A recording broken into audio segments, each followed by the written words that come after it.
Hello, everyone. Welcome to today's Distinguished Researcher webinar titled Working with Climate Change Anxiety. Thank you all for joining us, and thank you for your patience and for waiting for us. Before we begin, I will just mention that the event is being recorded and will later be available on the SPR YouTube channel as well as the SPR website.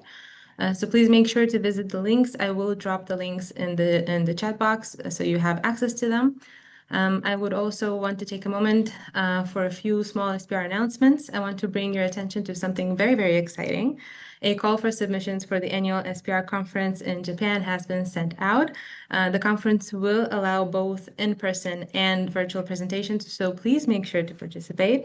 For today's webinar, I also want to say that Zoom now allows a captions and translation function at the bottom of the screen. Please feel free to try and use it. Questions will be addressed at the end of the webinar. You can, of course, leave questions in the chat box, and they will be addressed at the end. I will be available in Juan as well for any tech support and tech-related issues. Thank you all for listening, and I will give the floor to Charlie and to our lovely presenters. Thank you, Galit. Welcome, everybody. I am Charlie Duncan. I'm the Honorary Secretary for SPR UK chapter, and I've organised this webinar this evening, and I'm delighted that we've got two fantastic speakers for you. So I'm going to really briefly introduce Trudi and Claire. They're both going to talk for between 5 and 10 minutes. And then there'll be space after that for people to ask questions. I've also prepared questions for Trudi and Claire as well, so that there's sort of some ongoing discussion, but it would be great if people could get involved. So to introduce them, we have Dr. Trudi Macagnino, who is a senior lecturer in the School of Psychology and Counselling at the Open University and co-author of a new Open Learn course called Climate Psychology, Facing the Climate Crisis. Her recent PhD thesis drew on psychoanalytic ideas to explore the unconscious defences at play in psychotherapy and eco-activism when facing the climate and ecological crisis. She's contributed a chapter, Eco-Anxiety in the Therapy Room, Effect, Defences and Implications for Practice, in the recently published book, Being a Therapist in a Time of Climate Breakdown, and that's published by Routledge. She's also contributed to BBC productions and continues to be involved in research and teaching associated with climate emotions. She's recently retired as a clinical practitioner to focus on her academic work. And then our other speaker, Dr. Clare Symons, is Head of Research at the British Association for Counselling and Psychotherapy and has formerly worked as a trainer of counsellors and psychotherapists at the University of Leicester, as editor of Counselling and Psychotherapy Research Journal, and is a BACP accredited counsellor and psychotherapist in a variety of settings. In her current role, Clare leads a team that works collaboratively with academics and researchers on a wide range of research projects and is responsible for identifying research priorities and setting BACP's research strategy. And those priorities include fostering and developing the fully integrated involvement of people with lived experience within counselling and psychotherapy research, researching and developing the delivery of research teaching within therapist training, developing research streams related to equality, diversity and inclusion, such as the provision of therapy for people with disabilities, dedicated services for LGBTQIA+ clients, counselling for individuals and families affected by dementia. And recently, she's also been working collaboratively with international colleagues to explore counselling organisations' work relating to the climate emergency. So that was a brief introduction to Trudi and Claire, and I'm going to pass over to Trudi, who is going to present first. Thank you, Trudi. Thank you, Charlie, and thank you for inviting me to speak to the group this evening. I thought what would be most useful and of interest is to just share some of the findings from my PhD research, which was all around what happens when we try to talk about these things in therapy and how do we manage those feelings. So I undertook a psychosocial study and I used free association narrative interviews. I was really interested in what is going on unconsciously around this topic. And I interviewed therapists and clients and eco-activists. And what I found initially was that therapists and clients talk really easily about the natural world and nature and their love for nature, but they rarely discuss their feelings about the climate and ecological emergency. So they talk about nature as medicine, the idea of, you know, nature being restorative and healing. They talk about nature in attachment terms, you know, often speaking about having a special relationship with, say, trees or the sea, or even individual animals, horses, dogs.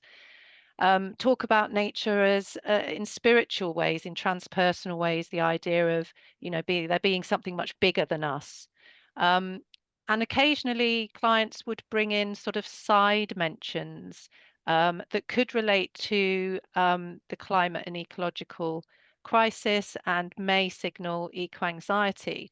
But when that happens, what was interesting was that the therapists and the clients sort of unconsciously agree between them not to take that any further, not to open that up for exploration. So I was quite interested in what's happening here. Why are they not opening this up? And what I observed was unconscious defenses happening. And on an individual basis, what I noticed was that there was a splitting going on where nature as healing and restorative, almost idealized, was kept separate from nature as vulnerable, nature as threatened, and nature as destructive in terms of things like wildfires and floods and storms and so on. And those two kind of knowings were kept very separate. I noticed projection happening where, you know, it was kind of somebody else that was feeling anxious or powerless. Often therapists talked about that belonging to the clients, but not themselves. A lot of avoidance going on. And these are direct quotes from the interviews that I'm using just to illustrate this. So this sense of not wanting to talk about it. Intellectualization, you know, being interested in the subject, but very much as a kind of interesting subject rather than feeling things. And also wishful thinking, this idea that, you know, somebody or something would come in and save us, be it science, be it a benevolent universe, or, you know, holding that sort of hope that we would be saved. So I saw those defenses happening. And I also saw what I would call social defenses in terms of the context of the therapy profession. And what I saw was the therapeutic contract being used as a reason to not open up these side mentions. So this idea that we have to focus on the therapeutic contract and nothing else. There was also a kind of use of the therapeutic model as a defense. You know, well, I only work in this way. You know, I'd never do it this way. Organizational goals were also used as a reason not to open up for exploration. So the idea that, you know, we've only got so many sessions, we've got to show X, Y, Z outcomes. And so, you know, we're on this conveyor belt. And although there was some frustration around that, I also think what I could see was that it let therapists off the hook because it was the organization's responsibility, not theirs, to decide what was and wasn't spoken about. And all that gets replicated in a parallel process in supervision, where the understanding is that what we talk about is the intricate interpersonal dynamics that are going on, rather than the kind of wider social political context. And then this shared understanding between clients and therapists of what therapy is actually for. You know, it's not for the big stuff. It's for these micro interpersonal, intrapersonal issues. So based on those findings, I made some suggestions about what that means for our practice.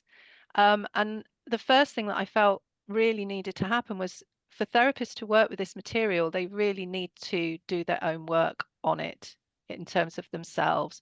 How do they feel about the climate and ecological emergency? What's coming up for them? What defenses do they use? And to do that at a very deep level, because this is quite profound stuff that we're talking about. And then if they want to work with that, to be willing to hold a containing environment where they can enter this transitional space with their clients and really work creatively with those feelings, and be willing to take that sort of shared vantage point and be with the client in those quite distressing emotions at times. I also felt that therapists needed to be a little bit more proactive, and because clients need permission to talk about this stuff. So silence isn't permission giving enough.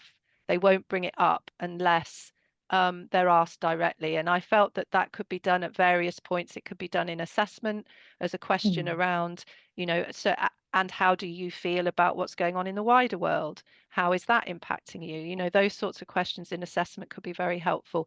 And when a side mention is made, to be interested and curious and open that up in a more proactive way. Holding hope, obviously really important. And that's also really quite difficult, because the sort of the reality is quite bleak.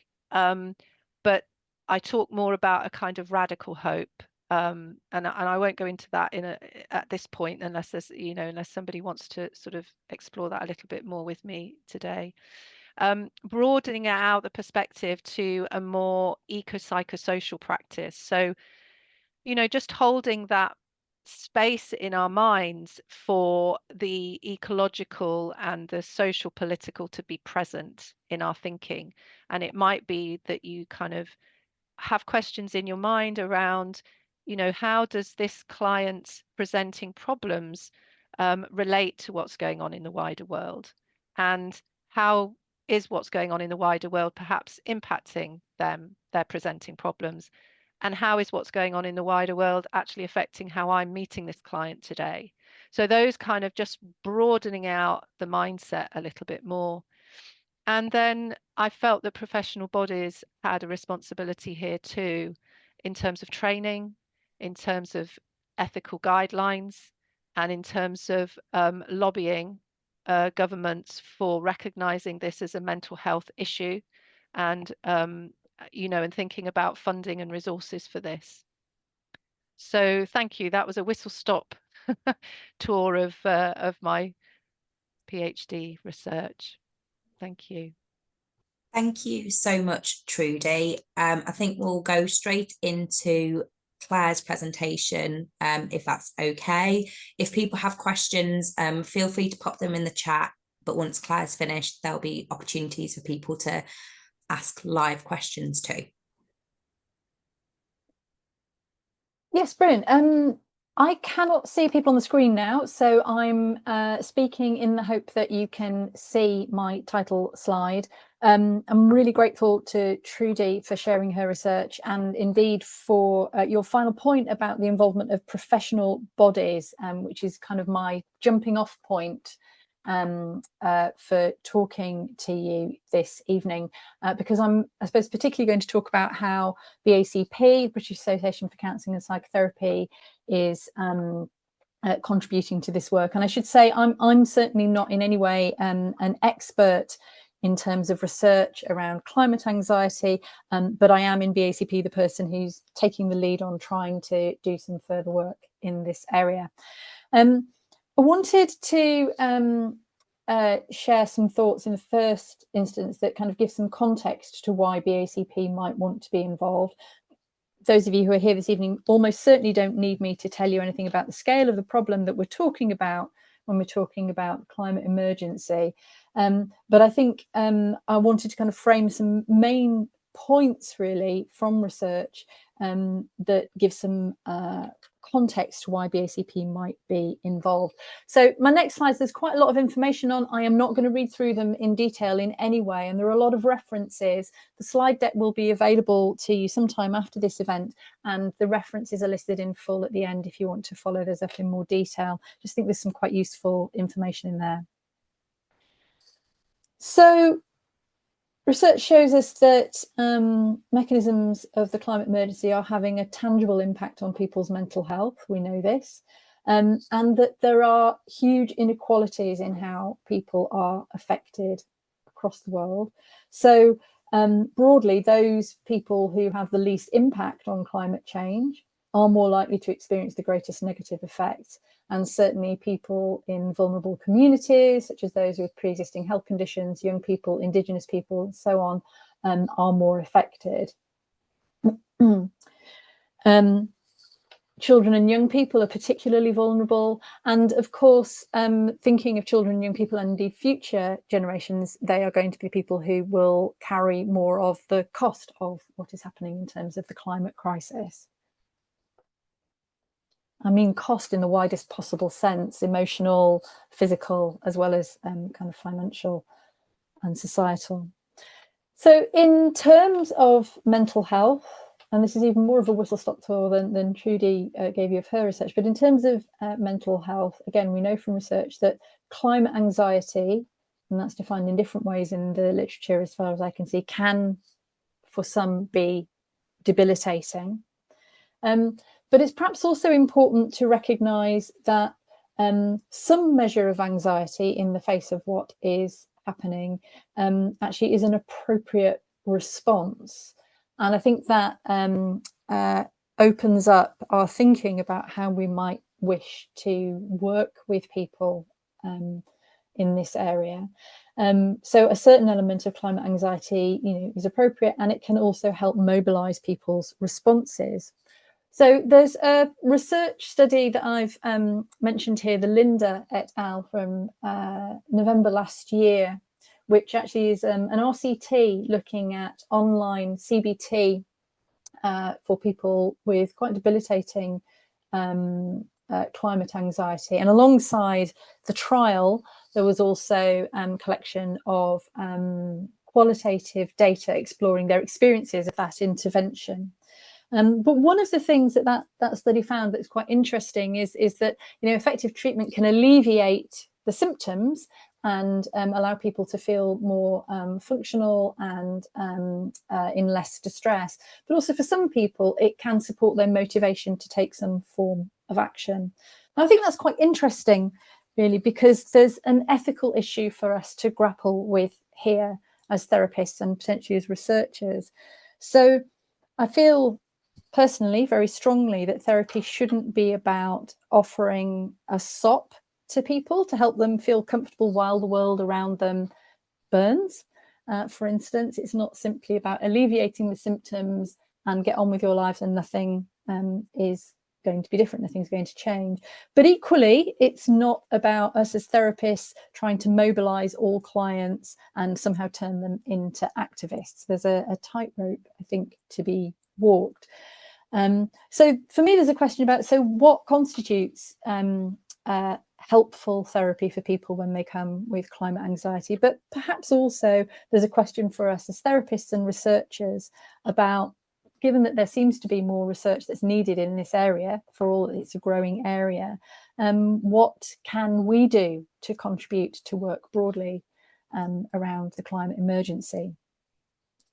So I also wanted to point in the direction of some research around what we might do and what that might be like.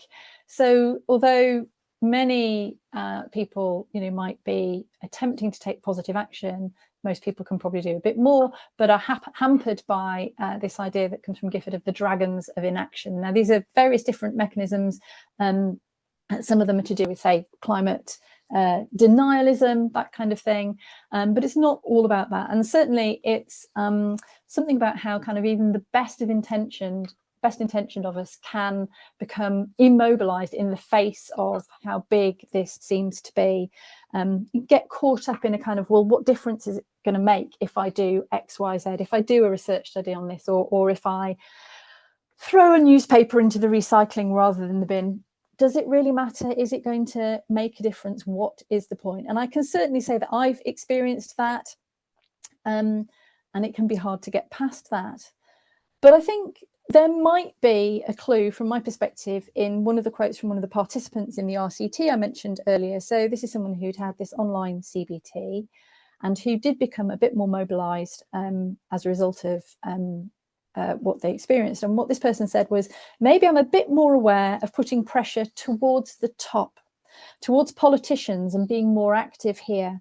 I might have been active before in my life and in daily routines, but not just sitting and thinking about it alone, but also being involved and seeing what's happening in organisations working for the environment and in politics. So this really speaks to, I think, the idea that it's not going to hurt if I put my newspaper in the recycling. But of course, we know that really it's global corporations, it's governments that all need to take effective action. And for me, as someone within BACP, this is really about thinking about, okay, so how can we use our position? How can we use research, and how can we use insights that our members might give us around what they're hearing from their clients or their own experiences that allow us to put pressure upwards, that allow us to do some campaigning or advocacy for our policy team to try to make change and to speak to politicians, that sort of thing. So that brings me to this collaborative piece of work that I'm involved with and that Trudi is involved with. So you can see this is a collaboration that involves BACP, but also the International Association for Counselling, the Canadian Counselling and Psychotherapy Association, and the Open University. So that's involving Trudi and a colleague some of you will know, Professor Naomi Moller. There are two strands of work to this document. One is a document which might sound a bit woolly and not really very helpful, called the Malta Declaration, which is currently drafted and eliciting feedback from members of the IAC. You can look at the information on that URL afterwards. But essentially, it is a document that sets out kind of an intention for global counselling and psychotherapy organisations in making a statement about how they wish to bring about change in terms of the climate emergency. So that document includes things like, and this sounds really simple, but acknowledging the reality of climate change. I think that's really important given how much denialism there is. Recognising global inequalities in the, relation to mental health impacts, which we talked about, advancing advocacy and fostering knowledge sharing and collaborative action. Now, BACP is involved with this, not least because part of when the intention behind this work, when it is finalised, is to share it and make a submission with various United Nations associations. So that's going to include the World Health Organization, the United Nations Economic and Social Council, the World Meteorological Organization, UNICEF, UNESCO.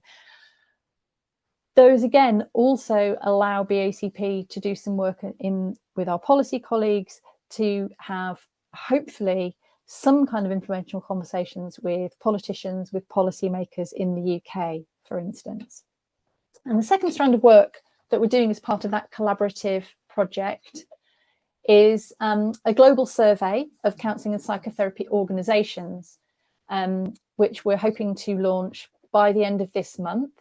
And that's really a kind of mapping exercise with those organisations to find out much more about what climate-related initiatives they might be doing, what they're learning from their members, what kind of challenges their members are facing or that their members are saying their clients are facing, really with a view to pooling knowledge, pooling expertise and opening doors to further collaborative research, and indeed to being able to do the kind of work that Trudi was talking about in terms of developing resources, training, things to do with ethical and professional standards.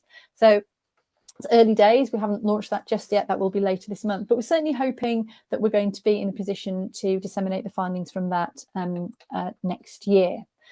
So I'm hoping that that gives you a little bit of an idea of a starting point for an organisation, a professional body being involved in this kind of work, and hopefully also frame some questions for you around the need for research in this area and the importance of that. So I'm going to stop sharing. Thank you. Yeah, that's right. Thank you so much, Claire. So the plan is still to finish this webinar at 7 p.m. UK time, so that's in about 25 minutes. So I'd just like to open the floor for questions from the audience. Feel free to virtually put up your hand and ask, or you can type questions into the chat. Great. Denise, do you want to go? Yes, thank you. Well, thank you very much for everybody to organize this webinar, which is in connection with the continued work of SProduce, which where I have been working for some time too. I'd like to, I think comments have been very, very valuable. I'd like to add some to this complex panorama. First is that this brings us back to the pandemic, because in this case, again, therapist and patient are on the same side of the bench. You see, we are all, so this brings very specific transference and countertransference issues.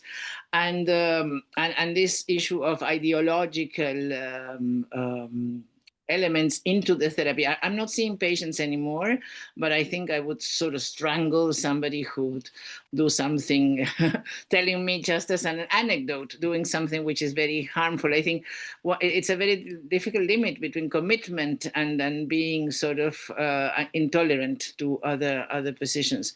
And then considering, I very much liked the proposition on defense mechanisms. I think it is essential. I would add disavowal, because there is many people sort of do not see this. Avoidance, obviously, but this is more, avoidance is an attitude in a way after you have perceived. But disavowal, I think, is more of a more radical stance. And I think, finally, that the essential issue to be dealt with in therapy is narcissism, because narcissism is in the key, in the center of all this. No, who do you think you are? I mean, how the matter of being humble in relation to nature, as an example of issues to be pursued in therapy. To finish, I remember always the first meeting we had in SPR in Canada, precisely. There was a Sioux therapist who had studied in the US, and he said he had suffered every minute of his training, because their therapy was taught all centered in person. Your conflicts, your problems, your limitations, your aims, and he said, in my culture, that is at least immature, if not directly pathological, because mental health is precisely departing from this concern on yourself and being able to think in terms of communities. And community means, obviously, a very close connection to nature. And although it has been mentioned as sort of the secluded or more affected people, the indigenous people, they are affected in a very special way, that they have a connection with nature, so that it is filled with ancestors and meanings, which it does not have for us. We may lose our fridge, our garden, our home, but not this more deeper sense of the places that it has for indigenous people. Thank you.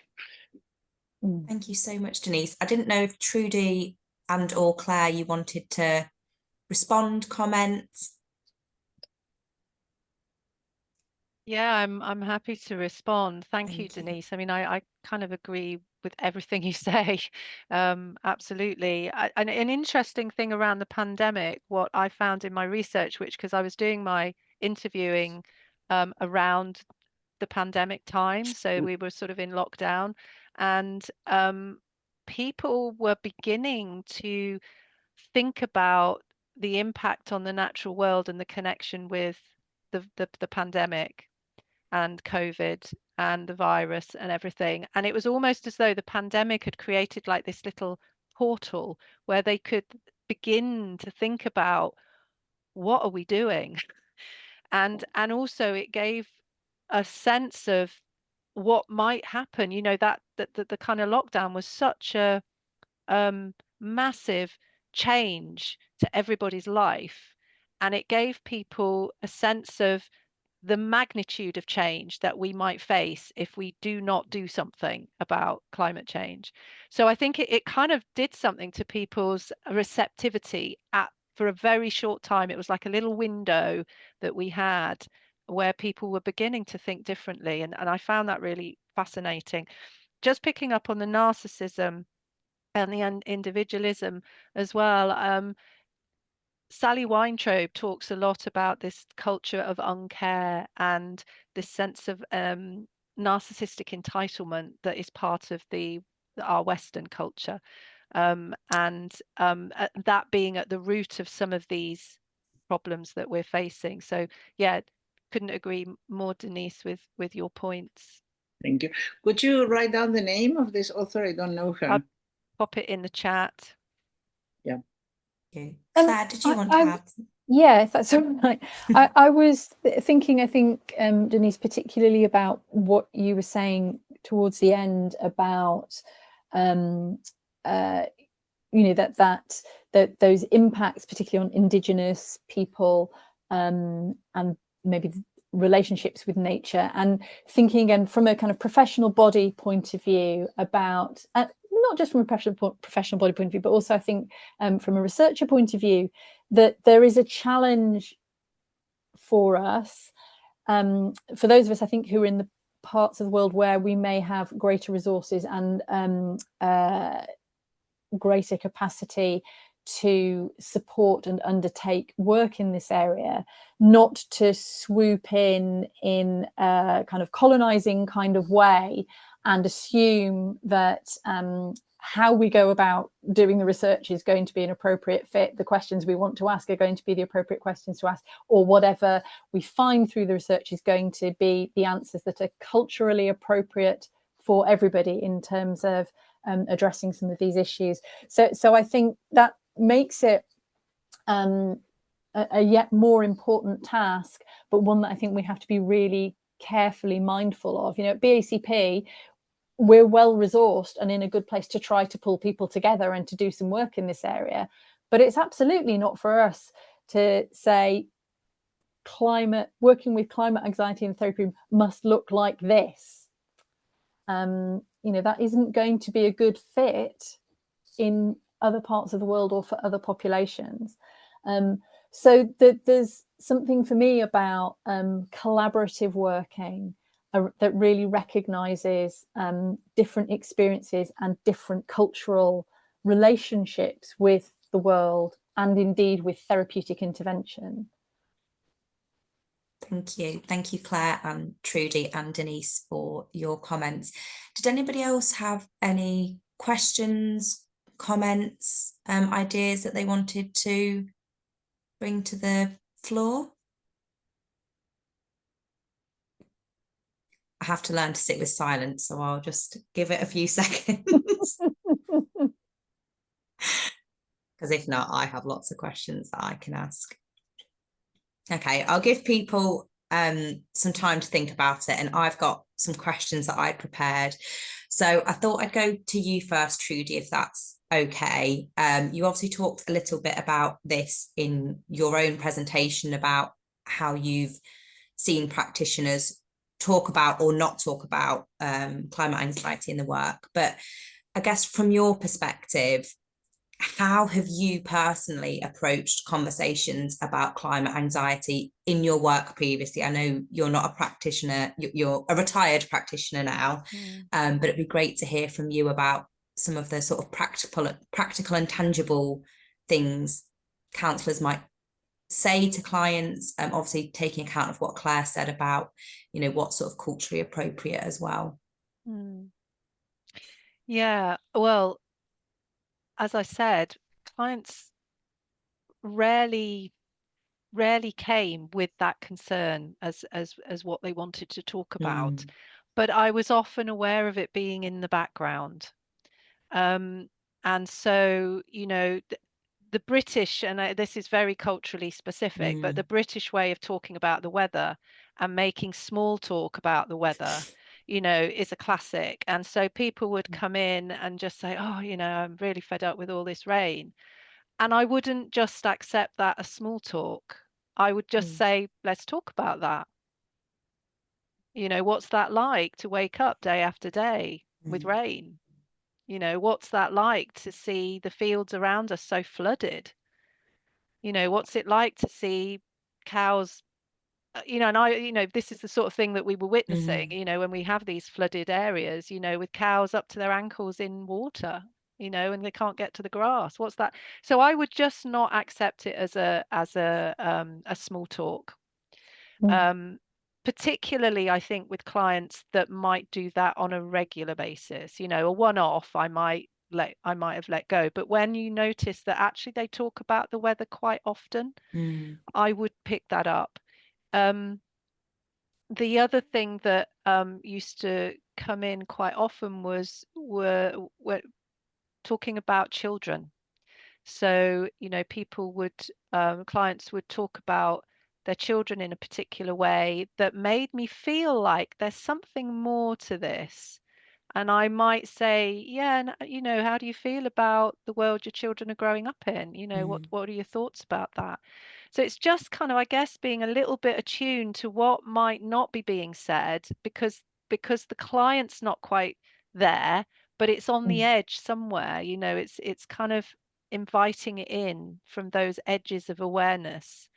And those clients that would come in more directly and say, yeah, I'm really concerned, those I had quite a few clients that were presenting as not knowing whether to have children or not because of their climate anxiety. That was happening more and more, but within a certain age group of, you know, sort of mid-20s to sort of mid-30s. And that was actually really quite heartbreaking to sit with them in that dilemma, you know, and really create that containment where they can begin to pick it apart and grieve actually for what once might have been an uncomplicated dream or, in, you know, hope, is now very complicated for them. And the grief of losing the uncomplicated hope, you know, and sitting with that and being able to sit with that without wanting to necessarily soothe it away, but take it very seriously and be with them in that and help them find their way through. Yeah. Does that answer the question, Charlie? Yeah, that's great. Thank you. I guess as a sort of segue to you then, Claire, is what kinds of guidance or training might be useful for therapists in this area, and what role can professional bodies and professional societies play in providing this sort of guidance and training? Yeah, I mean, so I think there's more research that needs to be done, if you like, around specific ways of responding to clients. And I think as a professional body, part of what we can do is certainly kind of amplify and disseminate information about, you know, what there is. If I think about, you know, some of what Trudi presented in her research, for instance, about you know, how easy it is for therapists to defend against exploring these issues with their clients when they're coming out in these kind of sideways ways, and not even consider that they might be missing something. You know, that when in that we're not even at a stage where it's about a skill set or a particular intervention in a sense, so much as hold on a minute, there's something to pay attention to. And I think for me that means that there's a role in starting or building or amplifying the discussion. And I think I'd be interested in, as a professional body, as kind of looking at what the ethical issues are that are raised, because it seems to me that, you know, this is an area that's so emotive for so many of us. And one thing we do know is that, you know, if we're in a realm where personally as a therapist, our own emotions are you know, quite active, then that's potentially going to be very unhelpful or shut things down in the therapy room. Things are going to be defended against and out of our awareness. And there are lots of things that are going to be very emotive. I mean, Trudi, I think what you've just mentioned about, you know, clients in that dilemma about whether or not to start a family and what that means. That's enormous. I think, you know, our own despair around the climate emergency can really get in the way. So I think effective and genuinely helpful work is probably less about specific techniques and more about properly and fully engaging with our own experiences and feelings about climate change, certainly as a first step. So for me, I think that's where the professional body can come in. So that might be about, for BACP, it might be about putting on events where people start to think about this and start to challenge their own assumptions. And there's definitely more work for us to do further down the line, which is, well, or to do it now, but, you know, that we can produce further down the line in terms of specific resources, I think. But getting people really thinking about, how is this in the counselling room? How is it present? And what does that mean for me? And what am I missing? Seems to me to be a first port of call, because everything else will fall on deaf ears otherwise, I think. Yeah, thank you, Claire. I just wanted to acknowledge there's some comments in the chat as well. I have seen that Trudy's replied to one. So there's a comment that said, I believe the difficulties will arise in the future when the effects of climate change become strongly felt. In Chile, in my study of eco-anxiety, the effects of climate change are already present, causing current distress and future concern. Perhaps we should start thinking about resilience interventions. And Trudy's replied and said, adapting to the changes to come will be important. And for me, resilience is about collective and community resilience rather than just individual resilience. I don't know if Trudy, you wanted to say anything else about that, but I can see Denise has got her hand up. Yes. So I want to make sure I give enough space, enough time for comments from people who want to make them as well. But do you want to go, Denise, and then we can come back to Trudy if just there's anything to a add? small comment and a question. The small comment is when you asked what suggestion can we give for therapists, for example. I think that what was mentioned in the research by Trudi is that therapists either under consider this sort of not relevant or over, you know, too much for us. But I think that it's also a matter of the social imagery about psychotherapy. People do not expect to be asked about this or to talk about it. So I think the practical piece of advice is in the interview, in the first interview where you ask about family and this and childhood, you might also ask, well, how are you feeling about the world today, about the climate situation? I think because then you give a hint that this can also, perhaps the person won't after that wish to talk, but you give a hint that this may be an issue to be dealt with in psychotherapy, because it has to do with essential issues like psychotherapy, like narcissism. Now, the other part is a question for many of you, because what I have seen in my country is Uruguay, a very highly educated place, and what you would call millennials, 30, 35, they don't care. But they not only not care, people who are cultivated, who are politically minded, who everything, but professionals, and they don't care, they don't do anything, but when you ask them, they mumble, and they either hide their answer or don't have an answer. Have you found the same in other places? Trudy, Claire, anybody else in the audience who might want to comment on that?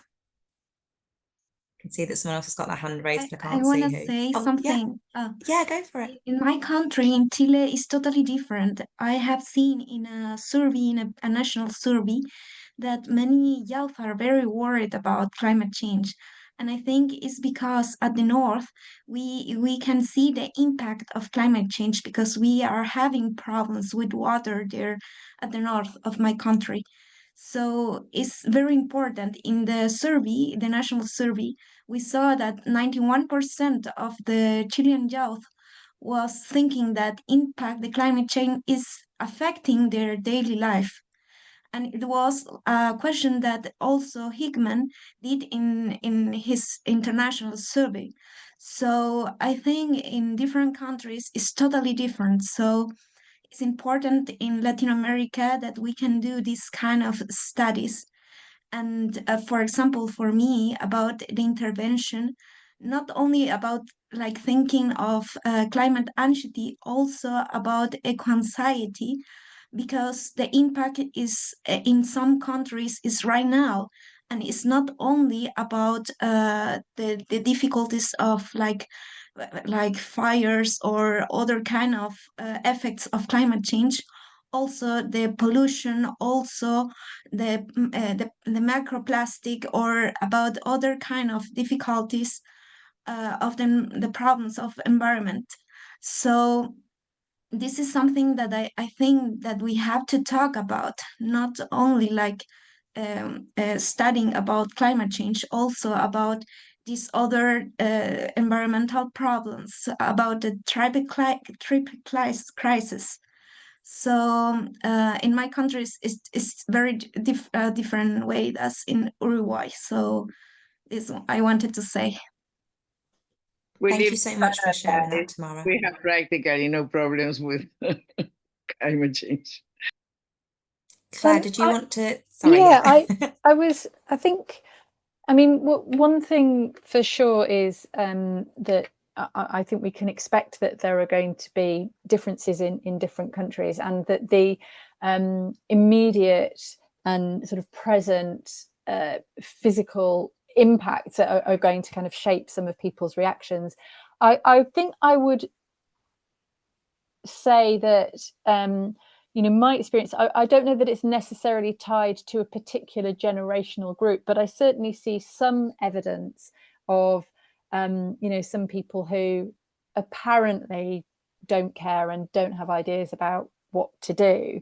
I think for me, and this might be, you know, my own kind of pathology in terms of how I need to engage with this issue, but I would, at least for some people, you know, see that very much as, again, a not entirely inappropriate defense in the face of what might seem utterly overwhelming to engage with. It's not the most helpful from the point of view of trying to actually bring people together and get things done, but a switching off and not caring on some level, to me, makes a lot of sense, and indeed is very tempting. And there are certainly times when I can't kind of care and focus in it. I don't believe that's my overarching way of engaging with this, and I certainly hope not. But for me, I think if I understand it in that way, then it makes the challenge of trying to do the work, it reframes it, it puts it in a different kind of complexion, that actually it's another manifestation of human suffering in the face of a massive problem. And again, I think that speaks to collectively, you know, the insights that we can bring as therapists and researchers to how different people in humanity respond to these kind of challenges. That there's a place for us to speak up about that, if that makes any kind of sense. Thank you, Claire. I'm aware that we've only got a few minutes left. I think Galit might want to say something just at the end to close. So I just wondered if there were any final comments, Claire or Trudi, that you wanted to make in response to anything that's come up from the audience, or just your own reflections on what's been said this evening. Don't feel forced to. We can just bring it to a close. I just think that, you know, the need for research in this area is so just so urgently needed, and culturally appropriate as well, as Claire has said. That's just, you know, just the few comments tonight have really illustrated the difference that there are between different parts of the world, and that's just so important to acknowledge. You know, and I've read quite a lot about you know, eco-anxiety isn't even a term that makes sense to different parts of the world. You know, it's and you're talking about you know, the comment from Tamara, I think it was, around pollution and the dealing with waste and all of those things. You know, these are communities that have been oppressed and dealt with badly through multiple ways, you know, that are all connected. So that's one thing I want to say, the importance of research, and also the importance of research around normal conversations as well, not just in what happens in therapy, but we need to be able to talk about this in normal conversations. You know, I can't tell you the number of conversations I've had that have been really difficult with people, because we're in different spaces and on different pages, and we need to find a way to talk about this, you know, in ordinary conversations as well, not just in therapy. So that's something that I think is very present for me. Thank you, Trudi. Claire, was there anything that you wanted to add? I think just a final thought about how I feel personally that the involvement that I have in this area is tiny, and that can be another thing that can contribute to me feeling a bit helpless in this space. But where I can experience kind of a sense of some hope is in collective conversations and in the possibility of, I'm going to say community action, but I mean that very broadly. It also means local community action, I think, but the potential for people to come together and do things. But I think there's a tension at the heart of that, which is it feels like my part in it is tiny and that doesn't make a dent. And so it's only through coming together with other people that I can start to feel like there may be something we can do together.